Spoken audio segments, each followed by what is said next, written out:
Happy solstice, dear one. And thank you for being here once again, celebrating some momentous time for you and for humankind. Regardless of where you are, Northern Hemisphere or Southern Hemisphere, this solstice, the one happening today on December 21st of this year, 2024, officially marks the new year energy. In the old days, it was the solstice, the one that truly marked the beginning of a new year cycle. In today's modern age, with the modern calendar, the new year doesn't actually begin until January 1st. However, energetically, you may already feel after this date that something has changed, especially because today in the Northern Hemisphere is the shortest day of the year and the longest night, and the reverse is true for the Southern Hemisphere. So something real big begins happening today. For us in the Northern Hemisphere, the nights will begin to be shorter and the days longer, and we definitely welcome that much light coming into our lives. And for those of you in the Southern Hemisphere, honoring the fact that you're entering a new arc where the summer goes towards shorter days, heading to the fall. So this is a really important time of the year. It also closes a 10-day portal, the portal that started on 12/12 and that closes on 12/21, which is the last energetic portal of this year. A year that has been marked by an energy of fire, a year of the dragon, a year that has brought about rapid, radical transformation, either that you wanted it, that you were aware of it, or that it just simply slapped you silly, but the change has been inevitable more than ever before. The good news is that this day, this portal is ushering in a new year that is bringing a very different frequency. You may have followed all of the news everywhere that Pluto has entered the age of Aquarius.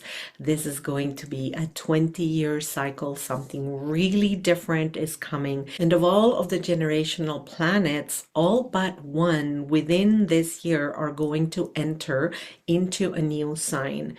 So as humanity, we will all feel this change. But the change is actually a change where we will be able to breathe deeply and we will be able to feel more grounded.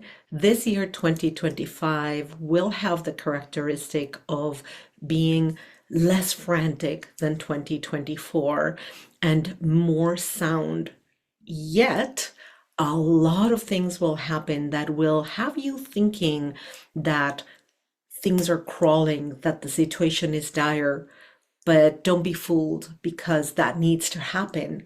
The old structures that no longer serve us, the older structures that have to do with hierarchy and Pluto in Capricorn need to collapse for the new ways to come through, the new ways of Aquarius, the ways in which community, the grassroots are really going to be important, the ways in which the individual, the joint individualities are going to be a determining force for what we're going to be creating. This is giving us power. It's empowering for us individually. It is a very positive thing, and also scary when we're not used to being the ones standing in our own truth. So this portal invites us into a journey of honoring that truth. And since it is at the end of a container year, the questions for you to ask yourself are, what is it that I'm honoring about this whole time in my life, and especially this year that is coming to an end?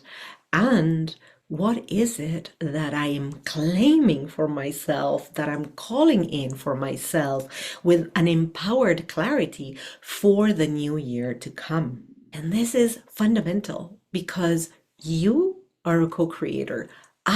I'm a co-creator. We are not victims here. Even when the illusion of social media, of the news, of the apparent superficial world we live in wants us to feel and think that we are victims, that we are at the whim of some bigger forces, wishes, and will.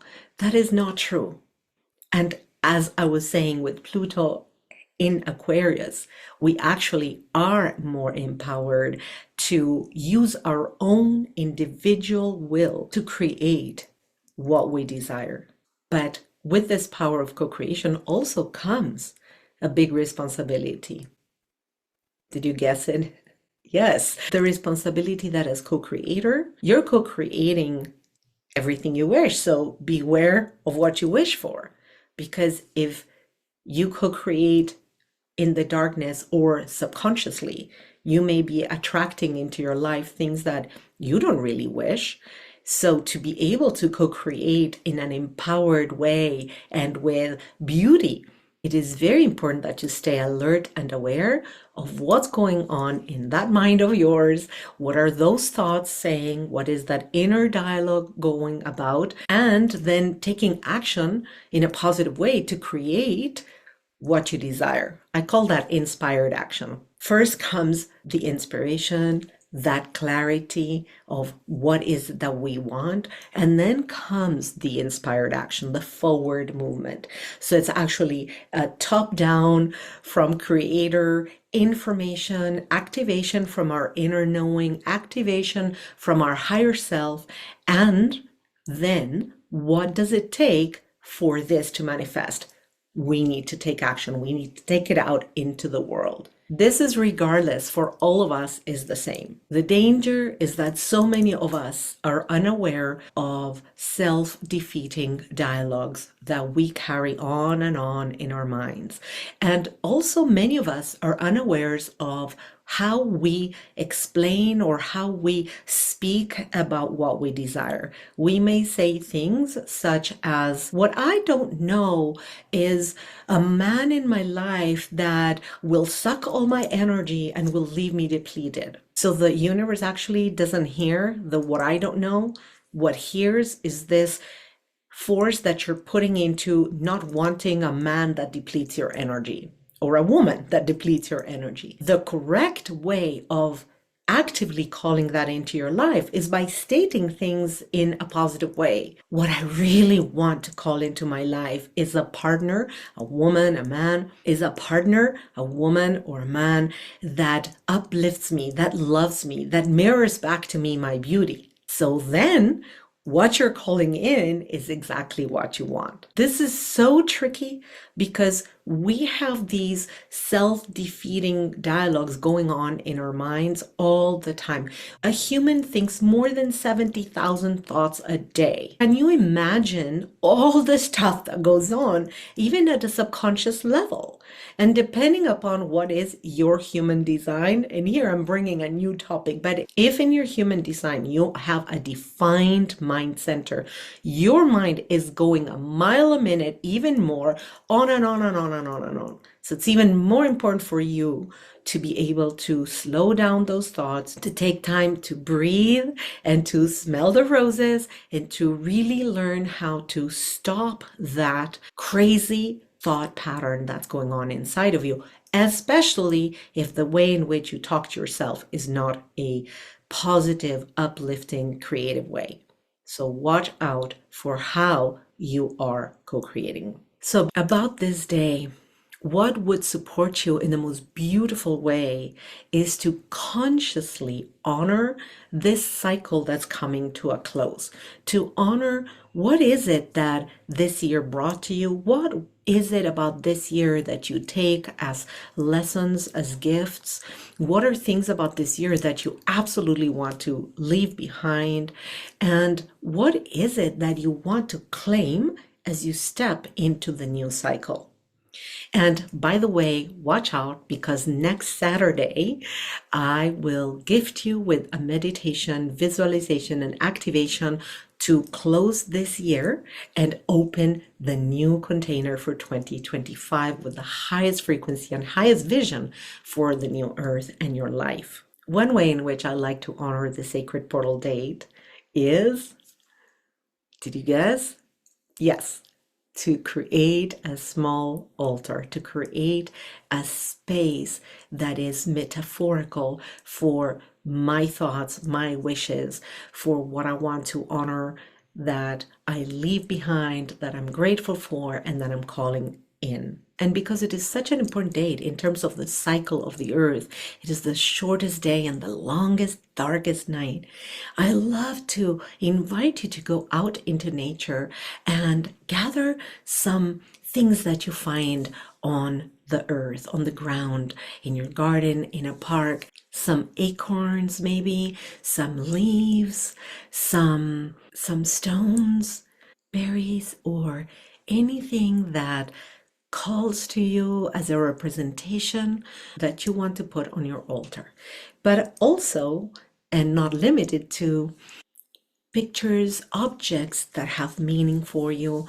I especially love choosing objects that I know have meaning for me, from crystals to pictures to rings, necklaces, or objects that remind me of something or give me an idea of what the object represents. And I put all of this in this surface in my home, in a corner that I know that I will be sitting with to really call in that energy. And then sitting in front of this altar, lighting a candle. And when you light the candle, you're actually saying inside or out loud, what is your intention for this day, for this closing of a cycle, opening of a cycle. And yes, I actually begin a period that lasts until the new year where this kind of inner exercise goes on a daily basis. It is not always easy for us to put such a powerful intent behind what we say, what our prayers are, what we want, that we can do it in one sitting. So to actually reiterate this and light a candle tomorrow on the 22nd and light a candle on the 23rd and keep lighting a candle and keep making these statements and praying and getting clear on your wishes, and maybe even using your journal, writing down what you're honoring, that you're closing and leaving behind and are grateful for about this year, and what is it that you are calling in for the next year. And the more you get closer to that first of the year, to that year-end day, do more of the calling in and less of the closing and leaving. Use this date, this portal date, as a true door through which you step through consciously, not unawares, but aware that you're actually doing this.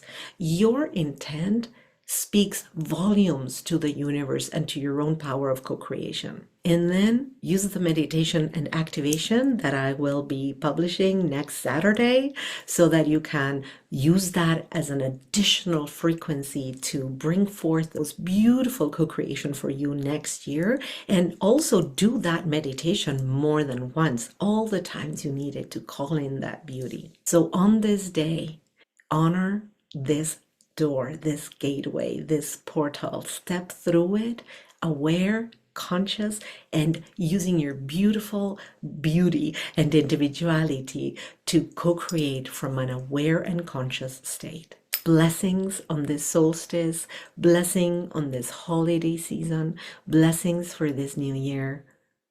All my love. Please subscribe to this channel.